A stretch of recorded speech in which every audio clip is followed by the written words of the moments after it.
গ্রীষ্ম বর্ষা বিনীতি ভরসা। হ্যাঁ, বিনীত শপিং সিটি। নমস্কার, আপনারা দেখছেন হুগলি আপডেট। আপনাদের সঙ্গে আমি উষা। আসছি খবরে, মায়ানমারে ভূমিকম্পের জের হুগলির ব্যান্ডেল গোপীনাথপুরে। মায়ানমারে ভূমিকম্প টের পাওয়া গেল হুগলিতে। ব্যান্ডেল গোপীনাথপুরের বাসিন্দারা জানান, হঠাৎ করে পুকুরের জল কাঁপতে থাকে। জল ঢেলে পাড়ের দিকে বেশ কিছুটা উঠে যায়। পুকুর পাড়ে যারা ছিলেন ভয় পেয়ে যান। সবাই বেরিয়ে দেখেন পুকুরের শান্ত জল নড়াচড়া করছে। মায়ানমারে 11:50 নাগাদ ভূমিকম্প অনুভূত হয়। রিক্টার স্কেলে তীব্রতা ছিল 7.72। আমি এসেছি দাদা, এখানে এসে বসছি, একটু বসার পরে দেখছি জল এত জোরে কেঁপেছে, আমি তো ভয় পেয়ে গেছি। ভয় তো স্বাভাবিক। কিরকম কাঁপছিল? পুরো জোরে কাঁপছিল জল। আচ্ছা, তারপরে জলটা দেখছি পুকুর দিয়ে পুরো পাড়ে চলে এসেছে। আচ্ছা, দৌড়ে তারপরে আমি নিচে চলে আসলাম, টোটো দিয়ে নেমে গেছি। নেমে দেখছি এখানে পুরো জলে পুরো ফ্যানার মতন গ্যাস গ্যাস গ্যাস গ্যাস হয়ে গেছে পুরো পুকুরে। তারপর দেখছি পুরো পুকুরে জলই কাঁপছে। তো ভয় পেয়েছিলেন? পাওয়ার আছে, হ্যাঁ তো দাদা, ভয় পাবো না বলো? তো ভয় পাওয়ারই আছে। আমি তো পেয়েছি, আবার মানুষকে ডেকেছি, ডেকে সবাইকে বললাম দেখো, সবাই তখন বলছে হ্যাঁ জল তো এরকম কাঁপে না আমাদের পুকুরে কোনো দিন।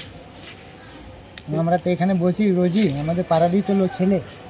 এর আগেও তো একবার সুনামি হয়েছিল, তখন কেঁপেছিল জল? হ্যাঁ, তখনও একটু কেঁপেছিল আমাদের এখানে, জল উঠে গেছিলো আমাদের গাছের দিকে, মন্দিরের দিকে চলে গেছিলো। আজকেও দেখছি পাড়ে চলে এসেছে পুরো ঘাটের উপরে।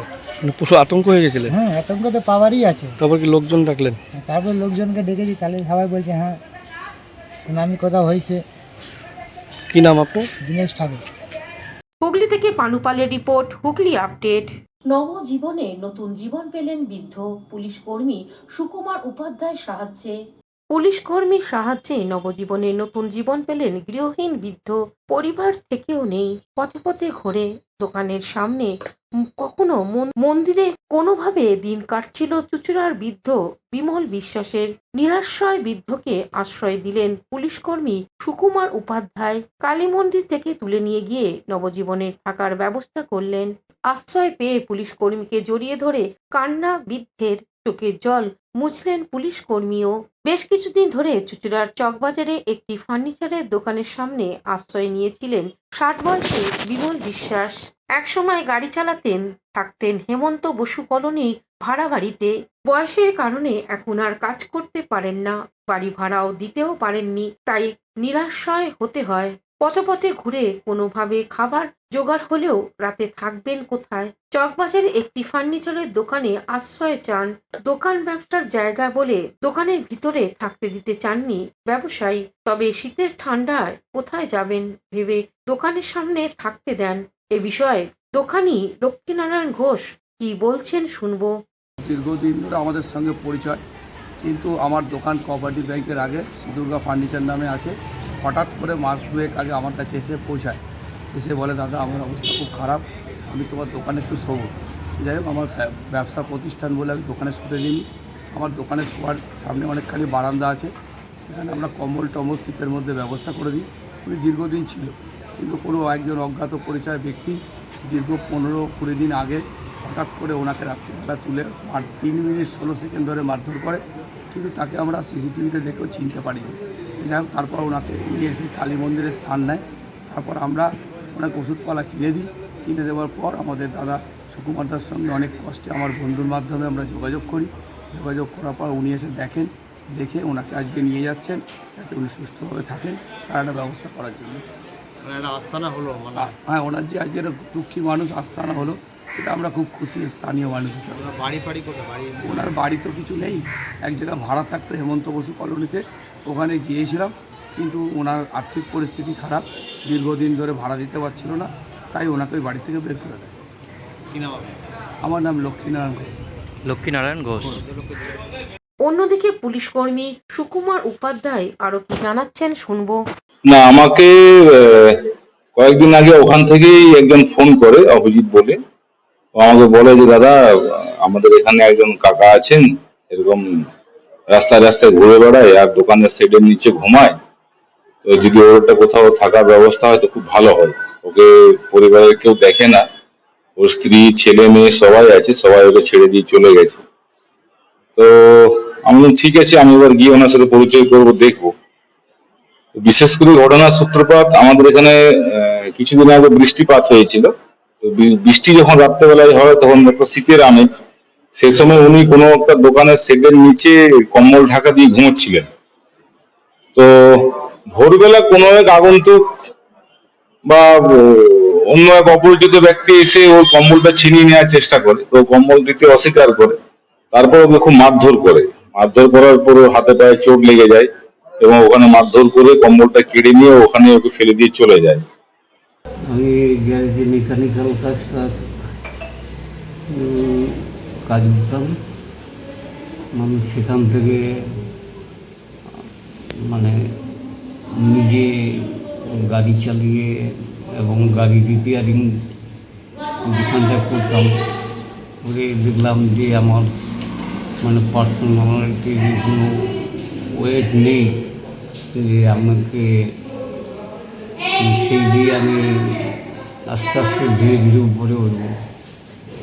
কিন্তু ওই করে খেতাম, যে গাড়ি চালিয়ে আমি খেতাম এবং গ্যারেজে মেকানিক্যাল কাজ করতাম, সেখান থেকে আমি ওই গাড়ি চালাতে গেলাম। দেওয়ার পরে হুগলি থেকে পানুপালের সঙ্গে চন্দ্রনাথ দত্তের রিপোর্ট, হুগলি আপডেট। সনাতনীদের উপর আক্রমণ মালদহে, অপরদিকে তারই প্রতিবাদে হুগলি জেলার বিভিন্ন এলাকায় পথ অবরোধ ও বিক্ষোভ বিজেপির। মালদহ সনাতনীদের উপর আক্রমণের প্রতিবাদে গর্জে উঠল ভারতীয় জনতা দল। রাজ্য বিজেপির ঘোষিত কর্মসূচির কারণে হুগলি জেলার বিভিন্ন প্রান্তে বিজেপি কর্মীরা পথে নামে। রাস্তা অবরোধ, টায়ার জ্বালিয়ে বিক্ষোভ প্রদর্শন করা হয়। বলাগড়, মগরা, চুচুড়া, চন্দননগর, ভদ্রেশ্বর সহ বিভিন্ন এলাকায় পথ অবরোধ করা হয়। অবরোধ ওঠাতে পুলিশকে হিমশিম খেতে হয়। এই কর্মসূচির প্রসঙ্গে বিজেপির পক্ষ থেকে দীপাঞ্জন গুহ ও সুরেশ সাউ এক সাক্ষাৎকারে কি জানাচ্ছেন শুনবো। বাংলা দ্বিতীয় পাকিস্তানে পরিণত হতে চলেছে, যেখানে মুখ্যমন্ত্রী গিয়ে বিদেশি শাসকদের স্থাবকতা করছে। এইরকম অবস্থাতে সারা পশ্চিমবাংলায় সনাতনীদের অস্তিত্ব রক্ষাতে আমরা সমস্ত বিধানসভা ধরে ধরে সমস্ত জায়গায় পথ অবরোধ করছি। জনজাগরণের জন্য এই কাজ করা। পুলিশ বলে পুলিশ কিছু নেই। পুলিশ ভুলে যাচ্ছে যে তারা যে উর্দিটা পড়ে, তাদের যে ছেলেমেয়েরা স্কুলে যাচ্ছে, তারা যে বাজারটা কেনে, সেই টাকাটা আমাদের ট্যাক্সের টাকা। তারা সেটা ভুলে গিয়ে তারা শুধুমাত্র টিএমসি দালালি করছে। আর এটা কোনো পলিটিক্যালি স্টেটমেন্ট দিচ্ছে এরকম না, আমি ভিতর থেকে বিশ্বাস করছি এই কথাটা, সেই জন্য বলছি। যেভাবে আমি নিজে বারুইপুরে দেখেছি, যেখানে পুলিশ পশ্চিমবাংলার হিন্দুদের উপর যেখানে আক্রমণ হচ্ছে, হিন্দুদের দেবদেবী মূর্তি যেভাবে ভাঙচুর করা হচ্ছে, এই জায়গায় দাঁড়িয়ে সকল হিন্দুদের এই সময় চলে এসছে, এই সময় এক করার প্রয়োজন আছে। সুতরাং আজকে মশাবাড়ি ঘটনা আমরা সকলেই দূর থেকে দেখি, কিন্তু সেই দিন আর দূরে নেই সেই ঘটনা আপনার বাড়ির সামনে ঘটবে। সুতরাং আমরা বিভিন্ন স্তরে সকল হিসেবে। হুগলি থেকে পানুপালের সঙ্গে চন্দ্রনাথ দত্তের রিপোর্ট, হুগলি আপডেট। এখন নিয়ে নেব বিজ্ঞাপন বিরতি। বিরতির পর ফিরে আসছে খবরে। শীত, গ্রীষ্ম, বর্ষা, পিনিতি ভরসা। হ্যাঁ, পিনিত শপিং সিটি। যে কোনো মরশুমের রেডিমেড জামা কাপড় পাওয়া যায় একই ছাদের তলায়। ছোট থেকে বড়, পুরুষ, মহিলা ও শিশুদের একমাত্র নির্ভরযোগ্য প্রতিষ্ঠান। শীতকালীন যে কোনো শাড়ি, জিন্স, টপ, কুর্তি, চুড়িদার, পাঞ্জাবি মানেই পিনিত শপিং সিটি। আখন বাজার, চুঁচুড়া, Hooghly. Enjoy a weekend at Vedam, the paradise of peace. A home away from home.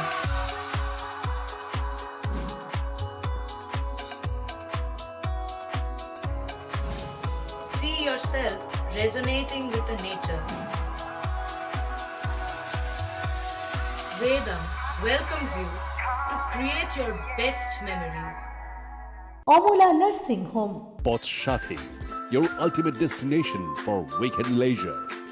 Marriage, conference, shooting, and get together all are in one roof. Yes, think about Pothshathi, Hugli. বিরতির পর ফিরে এলাম খবরে।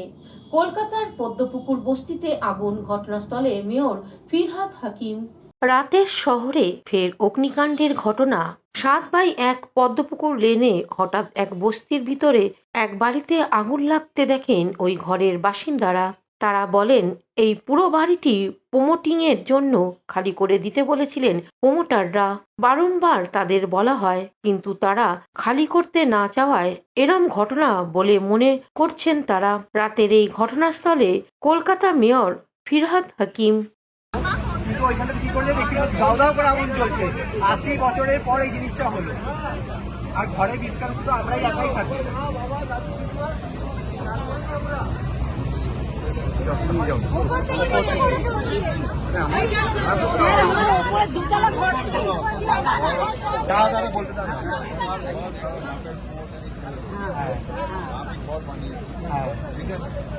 Sir আমাদের ঘরে পুরো সব জ্বলে গেছে, যা ঘরের যা ছিল।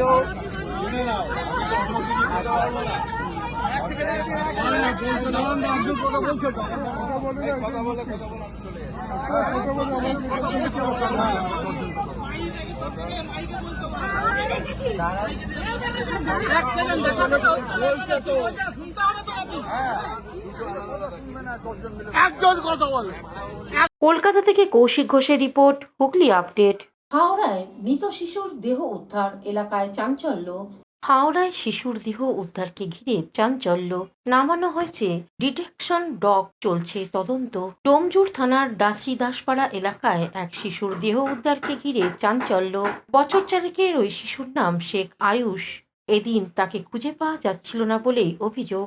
এরপর বেলা গড়াতে বাড়ি থেকে কিছুটা দূরে ঝোপের মধ্যে তাকে হাত পা বাঁধা অবস্থায় পাওয়া যায়। মুখে আঘাতের চিহ্ন রয়েছে। শ্বাসরোধ করে তাকে খুন করা হয়েছে বলে প্রাথমিক তদন্তে অনুমান করা যাচ্ছে। ঘটনাস্থলে ডোমজুর থানার পুলিশ কী কারণে কারা ওই শিশুকে হত্যা করলো তা তদন্ত ইতিমধ্যেই শুরু করেছে ডোমজুর থানার পুলিশ। চলছে রমজান মাস, কদিন পরেই চাঁদ রাত, তারপর ঈদ। আর এই চাঁদ রাতের আগেই পরিবার তার চাঁদের মতন ফুটফুটে শিশুকে হারালো। এমন একটি ঘটনায় গোটা এলাকায় শোকের ছায়া নেমে এসেছে।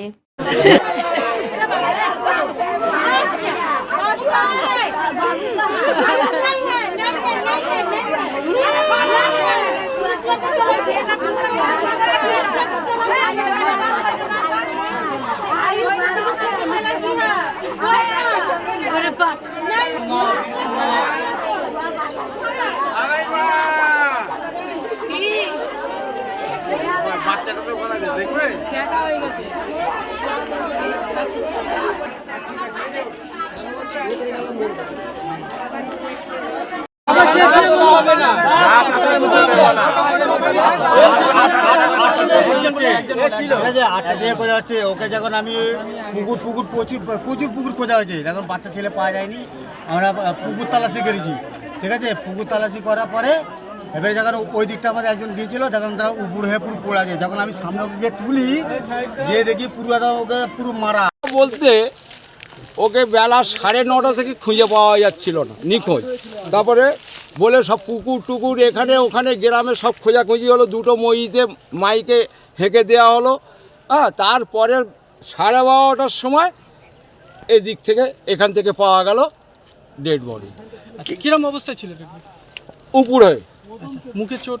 হ্যাঁ, মুখে চোট, গলায় বাঁধা শার্টটা, আর পিছন দিকে সব পুড়িয়ে দিয়েছে। কত বড় বাচ্চা? পুড়িয়ে দিয়েছে। বছর 4 বছরের বাচ্চা। 4 বছরের থেকে খুঁজে পাওয়া যাচ্ছে না। ওটা 35 থেকে বাচ্চাটা ওই একজনের পিছন গিয়েছে। যাওয়ার পরে 10টার পরে ইঁদুর ফেলে ও আসছিল।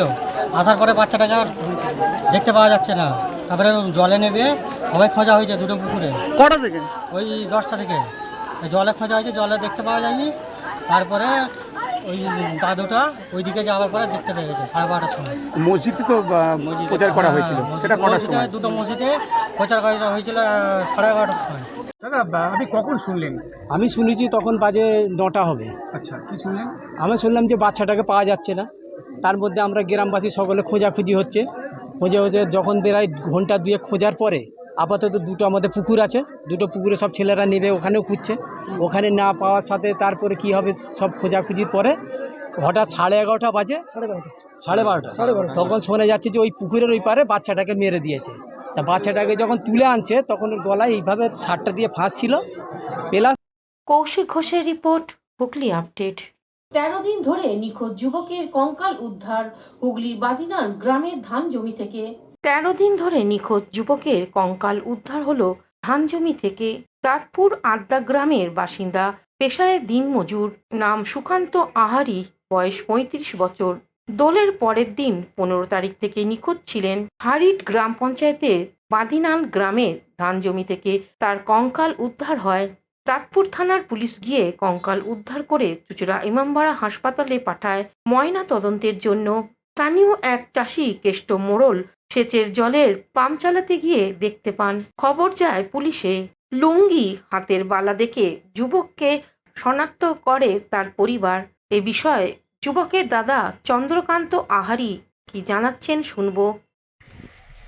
ওই ভাইকে কদিন ধরে খুঁজে পাওয়া যাচ্ছে না, দোলের পর থেকে।